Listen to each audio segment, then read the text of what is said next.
Assalamualaikum warahmatullahi wabarakatuh. Kembali lagi di channel Berita Mistis. Untuk kisah kali ini ada sebuah cerita yang diambil dari Facebook dari tulisannya akun Puji Kejora. Dan untuk kisah yang akan saya bawakan kali ini yaitu sebuah kisah yang berjudul Tumbal Penglaris. Sebelum kita masuk ke ceritanya, tekan dulu tombol like video ini dan jangan lupa tekan juga tombol subscribe channel ini. Dan nyalakan juga lonceng notifikasinya agar tidak ketinggalan cerita-cerita baru dari channel ini. Dan bagi teman-teman yang ingin membaca langsung ceritanya, nanti silakan saja kunjungi linknya yang nanti akan saya sertakan di kolom deskripsi. Dan seperti apa untuk kisah kali ini? Langsung saja kita simak berikut ini.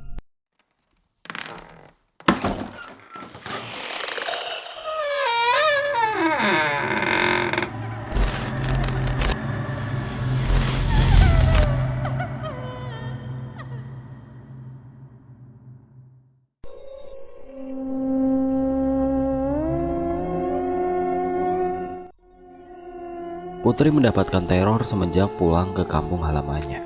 Apakah yang sebenarnya terjadi?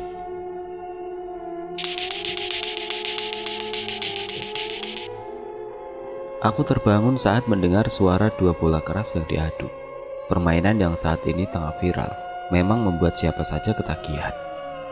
Mereka bermain tidak ingat waktu, entah itu pagi, siang, sore, dan malam. Bahkan kali ini di tengah malam seperti ini, suara itu menggema di dalam rumah. Aku bangkit untuk menegur Heri, adikku.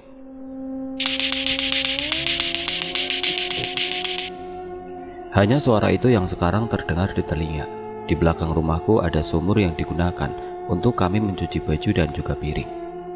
Di sekitar sumur masih berupa kebun pisang dan kelapa. Belakang rumah kami tersebut berbatasan langsung dengan belakang rumah tetangga yang memiliki juga sumur. Hanya saja sumur tetangga tidak diberi penutup di sekelilingnya.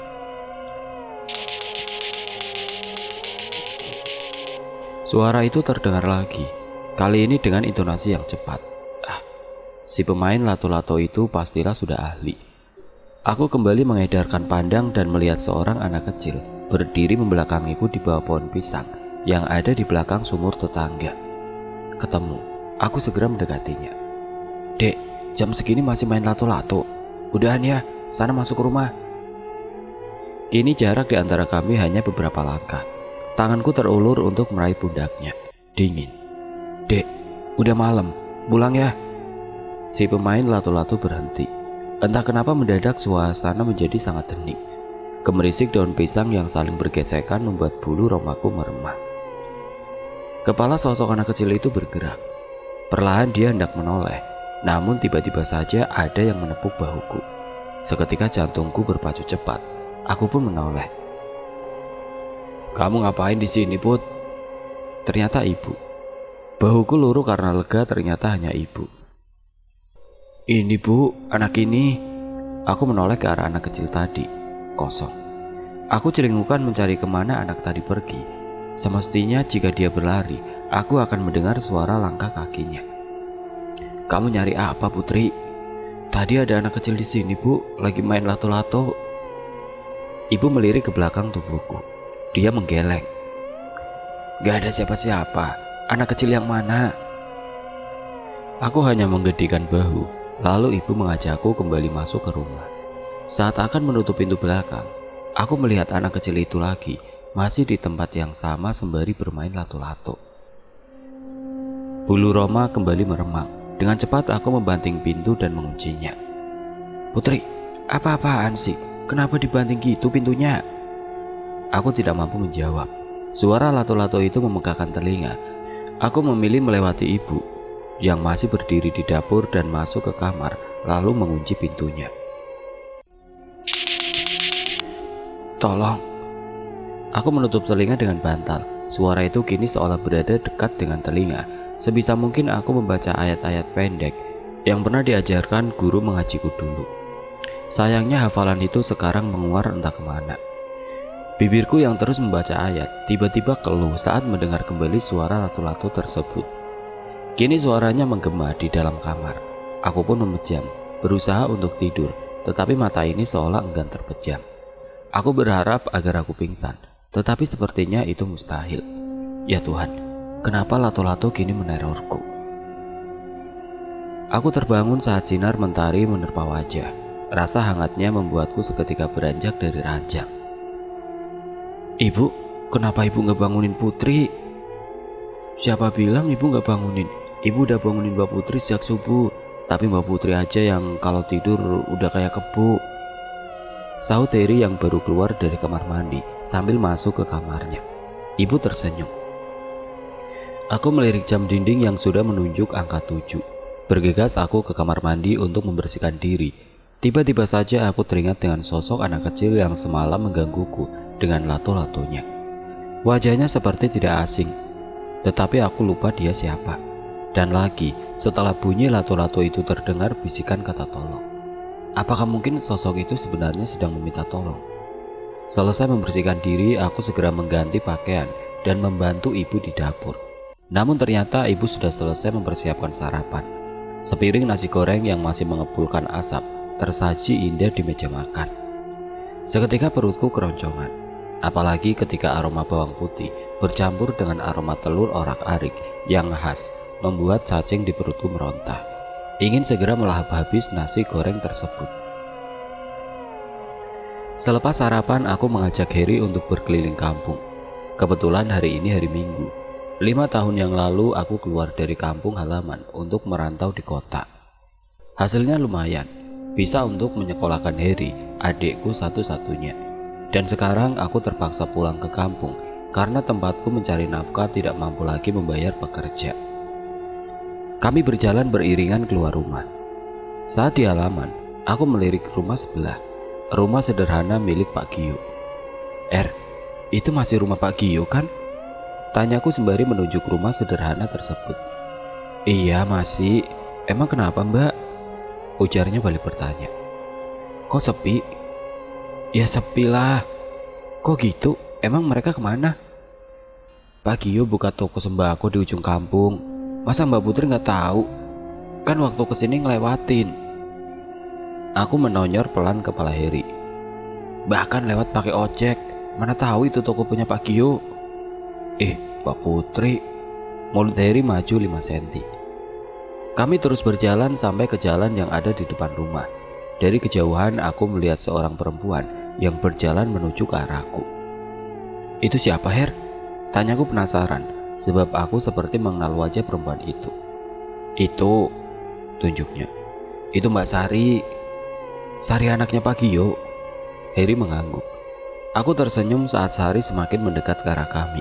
Namun saat melihatku, wajah Sari mendadak berubah. Dia seolah menghindari tatapanku. Sari. Aku meraih lengannya yang terus saja berjalan hendak masuk ke halaman rumahnya.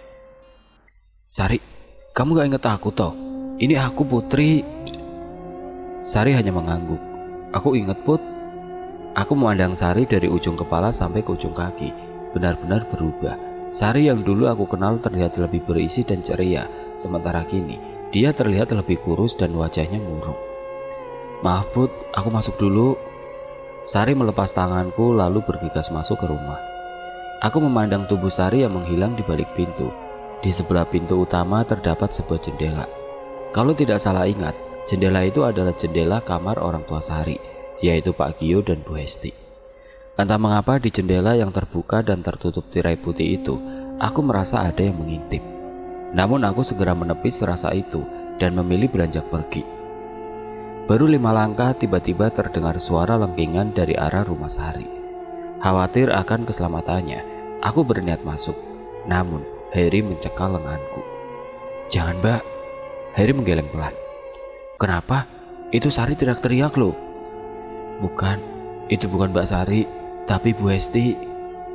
Tiba-tiba lagi terdengar suara benda dibanting dan pecah. Aku menatap Heri. Pergi, setan sialan, pergi, teriak Bu Hesti dengan suara serak. Heri lalu menarik tanganku untuk segera beranjak dari rumah Pak Gio. Aku mau tidak mau mengikutinya. Bagaimanapun seram juga kalau sudah menyebut nama setan. Kami berjalan berkeliling kampung. Beberapa warga menyapa kami. Mereka mempertanyakan aku ini anak siapa. Ya jelas aku anaknya bapak dan ibuku. Masa iya aku anaknya tetangga? Yang lainnya hanya tersenyum saat kami saling berpapasan. Her, ada warung bakso tuh, makan yuk. Ih, Mbak Putri, kan baru makan nasi goreng tadi. Kan tadi, sekarang ada bakso di depan mata, mau nggak? Ya maulah. Heri tertawa sembari berlari ke warung bakso tersebut. Aku ikut berlari lalu masuk duduk di tempat yang sudah disediakan. Meskipun warung bakso ini ada di dalam perkampungan, tetapi terlihat sangat ramai. Padahal masih pagi, tetapi yang beli sampai rela antri. Heri memesan 2 mangkok bakso dan 2 es teh tawar. Tidak lupa kami memesan bakso yang dibungkus untuk ibu di rumah. Ketika bakso datang, aroma khasnya yang gurih menggugah selera. Cacing di perut kian meronta. Memang si cacing ini susah benar diajak kompromi. Tidak butuh waktu lama kami menghabiskan 2 porsi bakso yang isinya lumayan banyak itu. Puas makan, kami bergegas pulang dan menyerahkan sebungkus bakso tadi pada ibu. Beli di mana? Itu di warung bakso ujung gang. Bakso Pak siapa tadi namanya? Aku lupa. Pak Kumis, Heri menyahut. Ah iya Pak Kumis. Tangan ibu yang hendak menuang bakso ke mangkok segera berhenti. Dia menatapku lalu kembali menuang bakso ke dalam mangkok. Ibu udah kenyang, tadi makan sama sambal tempe dan sayur bayam. Ibu mendorong mangkok ke depanku. Entah mengapa saat mencium aroma bakso, perutku kembali terasa lapar, bahkan sampai berbunyi kruyuk-kruyuk. Namun saat aku hendak mengambil bakso itu, tiba-tiba Heri merebut. Buat Heri aja mbak. Heri menarik mangkok ke arahnya. Kamu kan tadi udah makan Heri. Aku menarik kembali mangkok itu ke hadapanku. Tapi Heri masih mau mbak, aku lapar. Lagi-lagi Heri menarik mangkok. Aku juga lapar Her. Emosiku tiba-tiba meninggi, kesal sekali rasanya. Baca doa dulu kalau mau makan. Ibu berpesan sembari berjalan ke sumur. Bismillahirrahmanirrahim, ucap kami bersamaan. Tiba-tiba aroma khas bakso yang gurih itu menghilang, berganti dengan aroma anyir dan busuk. Aku dan Heri menatap bakso di dalam mangkok yang sudah berubah bentuk. Sama sekali tidak menarik dan tidak menggugah selera, apalagi saat melihat tanganku yang tadi sempat ketumpahan kuah bakso menjadi lengket dan berlendir. Mual, itu yang sekarang aku rasakan. Aku dan Heri bersamaan keluar menuju sumur, lalu memuntahkan semua isi perut. Bakso yang tadi kami makan keluar dalam bentuk hewan kecil, seperti nasi yang menggeliat. Lagi-lagi aku muntah. Baru kali ini aku makan bakso dan saat muntah yang keluar bukan bakso, tapi belatung. Aku membantu ibu membawakan tas belanjaan yang penuh dengan sayur dan bahan makanan lain. Kami sampai di depan rumah dan terkejut melihat Sari berdiri di teras. Di tangannya sebuah rantang stainless steel bertengger indah. Enak Sari, udah lama nunggunya. Ibuku bersikap ramah pada tetangganya itu. Enggak juga boleh. Ibu melewati Sari dan membuka pintu rumah. Masih pukul 9, Heri masih di sekolahnya, sehingga rumah terpaksa dikunci. Ayo masuk nak. Ibu mempersilahkan Sari untuk masuk saat pintu terbuka. Gak usah bule, Sari hanya mau kirim ini saja. Kebetulan Sari masak banyak sekali, takut gak habis. Aku menerima rantang pemberian Sari. Wah, dari aromanya sepertinya enak nih. Sari hanya tersenyum. Oh ya Sar, adikmu Dimas sekolah di mana? Bukannya waktu aku merantau adikmu itu masih berusia 5 tahun. Pasti sekarang udah besar. Mendadak mimik wajah Sari berubah sendu. Aku jadi tidak enak hati. Sari tidak menjawab. Dia memilih berpamitan dan segera pulang. Putri salah ngomong ya bu. Kok Sari mukanya jadi sedih gitu? Tanyaku sembari mengekori ibu yang masuk ke dapur. Ibu membuka rantang pemberian Sari yang ternyata berisi opor ayam dan semur kentang. Gak salah, kan kamu gak tahu. Mungkin Sari jadi teringat sama adiknya lagi. Memangnya Dimas kemana bu? Dimas, dia meninggal setahun yang lalu. Innalillahi, Putri gak tahu. Pantas Sari mukanya sedih gitu. Ya namanya juga takdir Put. Ibu mendekatkan wajahnya ke rantang pemberian Sari. Dimas meninggal karena apa bu? Ibu menoleh ke arahku. Mau tahu aja, apa mau tahu banget? Ibu. Aku memonyongkan bibir lebih dari 5 cm. Ibu tertawa. Dimas meninggal karena keserempet motor saat pulang sekolah. Dia sama teman-temannya asik main lato-lato sampai gak sadar kalau mereka terlalu ke tengah jalan. Dek, Dimas meninggal saat main lato-lato. Apa jangan-jangan sosok anak kecil yang main lato-lato di belakang kebun itu arwah Dimas? Bismillahirrahmanirrahim. Ibu mencium opor dan semur itu bergantian. Lalu tiba-tiba wajah ibu menjauh dari rantang. Kenapa, Bu? Basi. Dahiku mengernyit. Masa sih? Aku ikut mencium aroma opor dan semur tersebut. Benar saja, aroma santan dan bumbu basi seketika menusuk hidung. Iya basi, Bu. Kok bisa ya?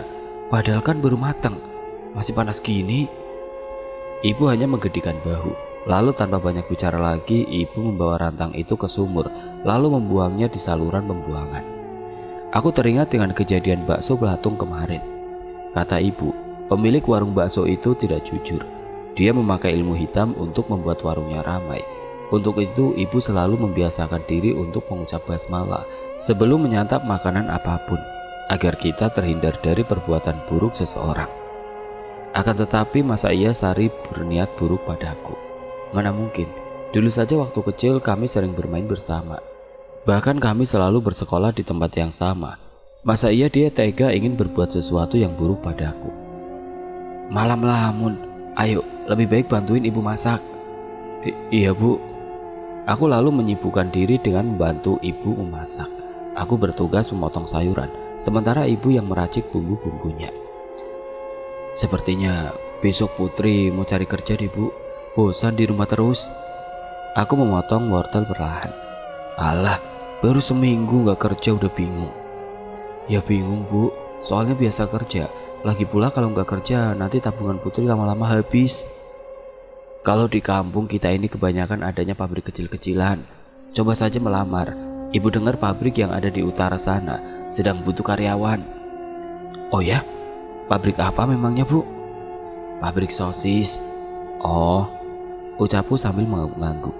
Aku kembali fokus membantu ibu memasak sop dan tempe goreng.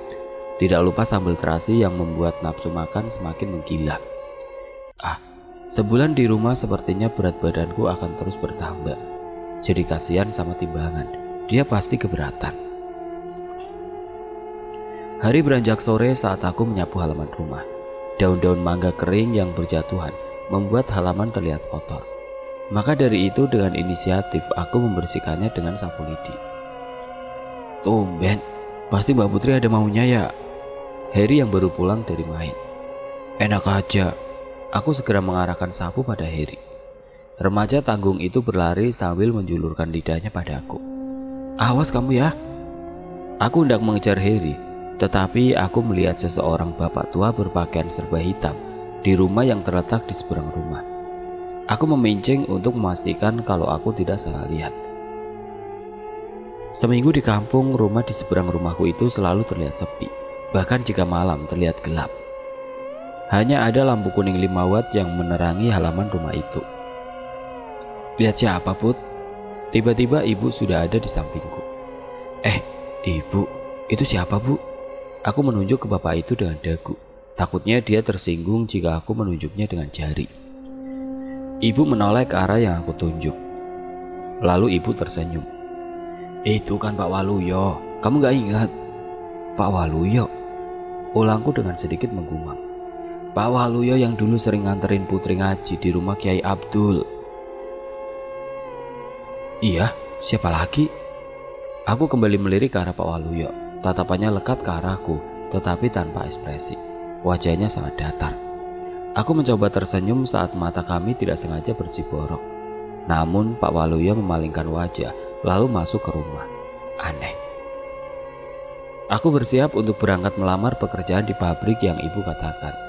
Setelah merasa rapi, aku bergegas keluar kamar dan sarapan bersama ibu dan Heri. Mbak Putri mau kemana? Rapi amat.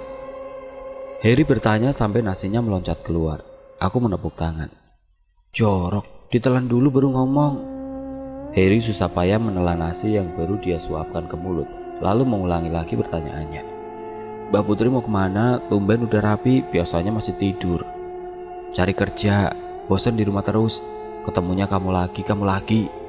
Aku menggigit tempe goreng buatan ibu. Jangan gitu, nanti kangen, Harry nyengir. Ih, aku mengacak rambut adik yang kadang nyebelin itu sampai rambutnya berantakan. Harry berontak, tangannya terulur hendak mengacak rambutku, tapi aku berhasil menghindar. Imbasnya, tangan Harry justru menyenggol gelas hingga gelas itu terjun bebas dari meja lalu ambyar. Aku dan Harry saling pandang. Tuh kan, bercanda terus sih. Bisa nggak sih kalau lagi makan itu diam? Ibu mulai mengomel. Maaf bu. Aku dan Harry mengucap maaf dengan wajah semelas mungkin. Aku hendak bangkit untuk membersihkan serpihan gelas yang berserak di bawah. Namun ibu melarang. Dan ibu juga yang akhirnya turun tangan membersihkannya. Duh, maafkan kami bu. Saat membersihkan pecahan gelas itu tiba-tiba ibu berteriak. Aku dan Harry segera turun dari kursi dan memeriksa keadaan ibu yang berjongkok di antara kami. Ibu gak apa-apa. Harry meraih tangan ibu. Terlihat cairan kental berwarna merah mengalir dari sana. Gak apa-apa, cuma luka gores sedikit. Udah ibu istirahat aja, biar Putri yang beresin. Aku menuntun ibu kembali ke kursinya, sementara Harry meraih kotak obat di atas lemari piring. Aku lalu membersihkan pecahan gelas itu dengan berhati-hati. Setelahnya aku kembali menikmati sarapan. Aku dan Harry bersiap keluar rumah. Jarak rumah dengan sekolah Harry tidak terlalu jauh. Sementara jarak rumah dengan pabrik yang mau aku datangi terbilang lumayan. Kamu naik apa nanti Put? Tanya ibu. Nanti Putri jalan bareng Harry sampai pertigaan. Harry ke kiri, Putri ke kanan ke arah jalan besar. Ya sudah, hati-hati. Aku mengangguk lalu meraih tangan ibu dan mencium punggung tangannya. Begitu pula dengan Harry, dia mengikuti gerakanku. Aku dan Harry berjalan beriringan. Lalu ketika baru sampai di depan rumah, tiba-tiba saja aku dikejutkan oleh kehadiran Pak Waluyo. Seketika langkah kakiku terhenti untuk sekedar menyapanya. Mari Pak, ucapku seraya mengangguk kecil. Pak Waluyo hanya menatapku dengan tatapan yang tajam. Entah mengapa aku merasa tatapan Pak Waluyo itu mengerikan. Jangan lupa berdoa dimanapun kamu berada. Setelah mengucapkan itu, Pak Waluyo berjalan masuk ke rumahnya. Mbak, Harry menepuk bahuku keras. Aku sampai mengadu lalu membalas tepukannya. Sakit tahu. Aku mengusap lengan yang ditepuk Harry. Mbak Putri ngapain malah berdiri di situ? Harry ajak ngobrol, ternyata Mbak Putri ketinggalan. Bukan ketinggalan, tadi Mbak ketemu sama Pak Waluyo. Jadi Mbak berhenti dulu. Pak Waluyo? Harry melongok ke arah rumah pria paruh baya tersebut. Lalu tiba-tiba Harry meraih tangan dan menyeretku menjauh dari rumah Pak Waluyo.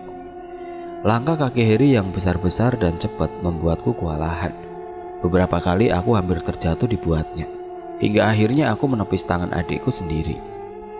Apa-apaan sih Her? Tangan Mbak jadi sakit. Aku mengelus pergelangan tanganku. Maaf Mbak, Harry cuma gak mau Mbak Putri berurusan dengan Pak Waluyo. Dahiku mengkerut. Emang kenapa? Harry mengatur nafasnya yang masih ngos-ngosan lalu lanjut bicara. Harry dengar-dengar Pak Waluyo itu sekarang kurang waras sejak ditinggal mati anak istrinya. Maksud kamu? Harry lalu bercerita. Jika dahulu Pak Waluyo sempat memiliki istri dan anak yang masih bayi. Lalu suatu ketika mereka mengalami kecelakaan. Saat itu mereka baru akan berangkat ke acara pernikahan saudaranya.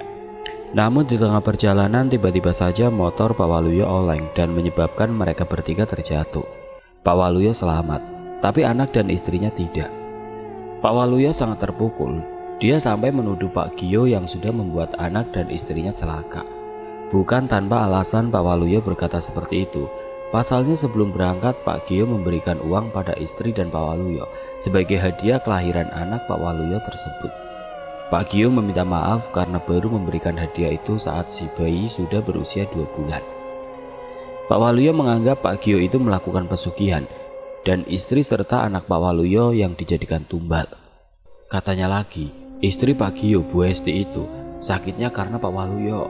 Dia mengirim santet untuk Bu Hesti sebagai upaya balas dendam. Harry menarik nafas panjang dan mengembuskannya perlahan, seolah-olah dia baru saja lari maraton. Ah, itu kan baru katanya kalau memang Pak Waluyo kurang waras. Kenapa tadi dia malah nyuruh Mbak buat banyak-banyak berdoa, ayo. Harry menggigitkan bahu. Entah. Sudah, Yang katanya-katanya itu gak usah didengarkan. Toh kita kan gak tahu keadaan sebenarnya itu seperti apa. Jadi jangan sampai kita berdosa karena sudah fitnah orang sembarangan. Karena kamu tahu kan, kalau fitnah itu lebih kejam daripada tidak memfitnah. Sahut Harry tertawa lalu berlari sambil melet-melet. Oh dasar bocah gemblung. Aku berlari mengejarnya. Sampai di pertigaan, Harry berhenti lalu meraih tanganku dan menciumnya. Harry berangkat ya mbak. Mbak Putri hati-hati. Ya, sekolah yang rajin biar pinter. Pasti mbak. Harry berbelok ke kiri tempat di mana sekolahnya berada. Namun baru 5 langkah, dia berbalik. Mbak, hati-hati kalau lewat pohon nangka di depan sana, teriaknya. Jangan belok-belok, lurus saja. Emang kenapa? Ya kalau belok nanti Mbak Putri nyebur got. Dia tertawa kencang sekali. Aku hanya bisa melotot, lalu geleng-geleng sambil tersenyum. Biar isengnya kebangetan, tapi aku sangat menyayanginya. Kini aku tengah berdiri tepat di depan pabrik sosis. Sejenak aku menghirup nafas panjang dan mengembuskannya. Setelah itu dengan mantap aku menghampiri seorang pria yang duduk di pos satpam. Mbak, mau ngelamar kerja ya? Aku mengangguk. Wah maaf mbak, udah penuh, gak nerima karyawan lagi. Seketika kakiku lemas, sudah berjalan jauh ditambah harus naik angkutan umum. Malah ternyata sudah gak nerima karyawan. Welah, piye toh gie. Aku berniat untuk pulang karena ternyata pabrik yang aku tuju sudah tidak menerima pekerja lagi. Aku pun berbalik arah, namun baru beberapa langkah ada suara seorang laki-laki yang memanggil. Mbak, tunggu. Aku menoleh. Seorang pria berpakaian rapi berlari kecil ke arahku. Aku tidak mengenal siapa laki-laki itu. Mbak mau melamar pekerjaan? Betul pak. Boleh lihat CV-nya? Tanpa pikir panjang aku menyerahkan amplop coklat yang sudah aku persiapkan. Pria itu membaca dan membolak-balik kertas lamaran pekerjaanku itu. Tunggu sebentar, saya akan bawa CV Anda ke Pak Bos. Aku mengangguk. Laki-laki itu berlari masuk ke sebuah ruangan yang terpisah dari area pabrik. Ruangan itu beberapa bagiannya adalah kaca besar. Aku bisa melihat laki-laki tadi sedang berbincang dengan pria parubaya di dalam ruangan itu. Sesekali mereka menatap ke arahku. Duh, kok jadi gugup gini ya? Tidak berapa lama laki-laki tadi kembali menghampiriku. Dia mengatakan kalau aku bisa mulai bekerja hari ini. Rasanya seperti dapat durian runtuh. Dari tadi saya belum memperkenalkan diri ya. Saya Eko, HRD pabrik ini. Aku mengangguk sembari tersenyum. Lalu Pak Eko membawaku masuk ke pabrik. Yayu, sini, teriak Pak Eko. Seorang perempuan seusia ibu datang tergopoh-gopoh ke hadapan kami. Kenapa pak? Ini Putri. Pak Eko menepuk pundakku. Dia pegawai baru, tolong kamu jelaskan apa saja yang harus dia lakukan. Baik pak, saya tinggal dulu. Pak Eko pun meninggalkan kami. Lalu aku dan Mbak Yayu saling memperkenalkan diri. Mbak Yayu ternyata sangat ramah. Dia menjelaskan secara detail apa saja yang harus aku lakukan.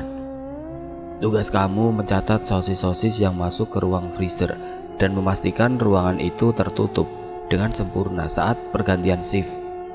Baik mbak.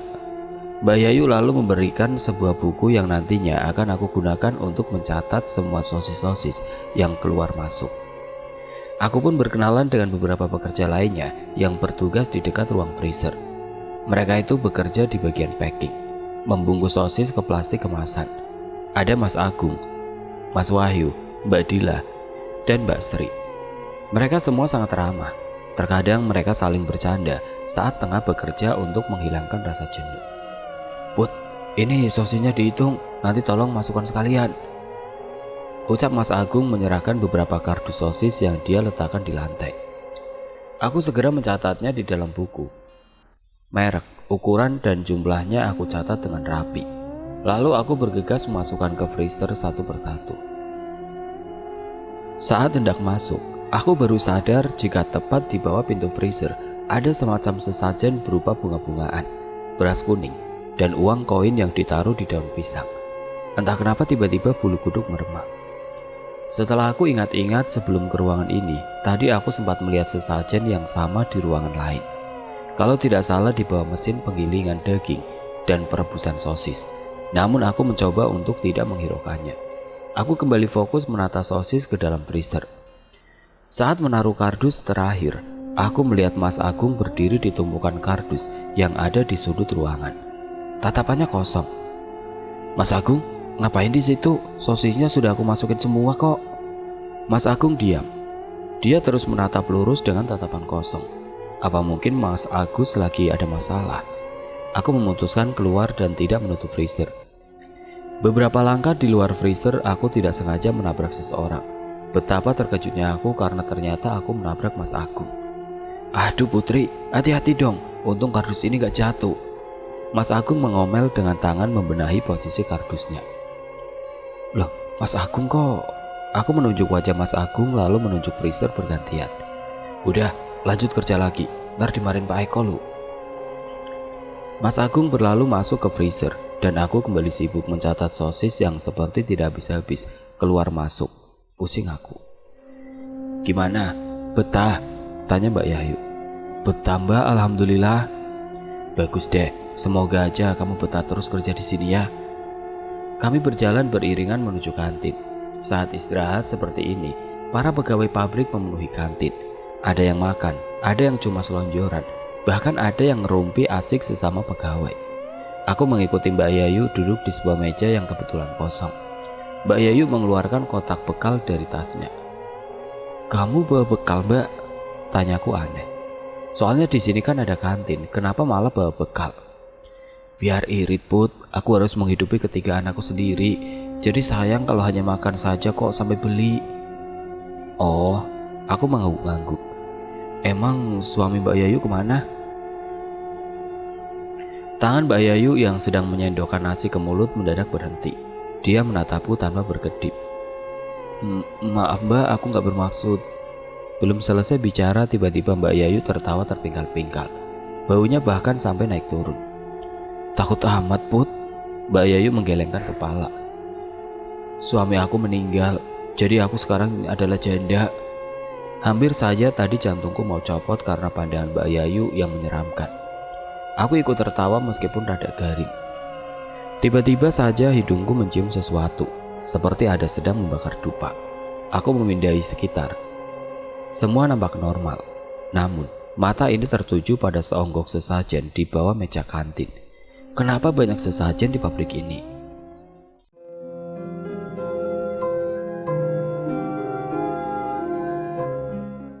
Oke teman-teman, sampai di sini dulu ceritanya. Nantikan kelanjutan kisah ini di video berikutnya.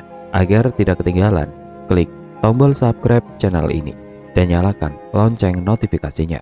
Wassalamualaikum warahmatullahi wabarakatuh.